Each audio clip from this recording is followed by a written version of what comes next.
அராஜகத்தின் உச்சம் எப்படின்னா, நான் உங்க அட்வொகேட் சார். இப்ப என்னன்னா, அராஜகத்தின் உச்சம் இருக்குல்ல, ரவுடி பேருங்கெல்லாம் வந்து கூட்டணி கட்சியோட தலைவர்கள், கூட்டணி கட்சியோட தொண்டர்கள் அல்ல. கேட்டா அவன் எந்த ஜாதின்னு தெரியாது. இவரே ஆக்சுவலி கோர்ட்ல நாங்க குறுக்கு விசாரணை பண்ணும்போது நம்ம கேட்கிற கேள்விக்கு அவங்க சொல்ற பதிலுக்கு கொஞ்சம் டிஃப்ரெண்டா இருக்கும். அவங்களே உண்மையை வளரிடுவாங்க.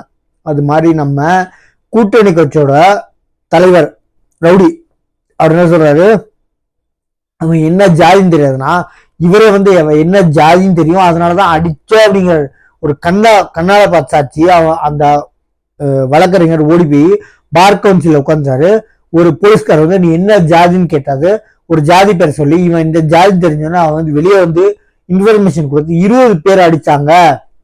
அப்ப எங்க ரவுடிசம் இல்ல. அதே மாதிரி இப்ப இந்த பட்டாசு வெடிக்கிறதுக்கு டைம் கொடுத்துருந்தாங்க. 1 மணி நேரம் காலையில், 1 மணி நேரம் சாயங்காலம். இது மாதிரி அவினாசியில் பட்டாசு வெடித்த சிறுவர்கள் பெண்களை தாக்கிய காவல்துறை கேவல சொல்லலாம்.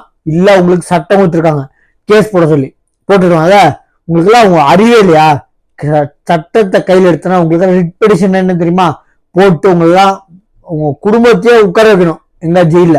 இது கேவலம் இல்ல, அதாவது உச்சங்க. நீங்க யாரு போடுற எலும்பு துண்டுக்கு ஆடுறீங்கன்னு தெரியல. படு கேவலமா இருக்கு. நம்ம சேனல் சப்ஸ்கிரைப் பண்ணி பாருங்க. தேங்க்யூ.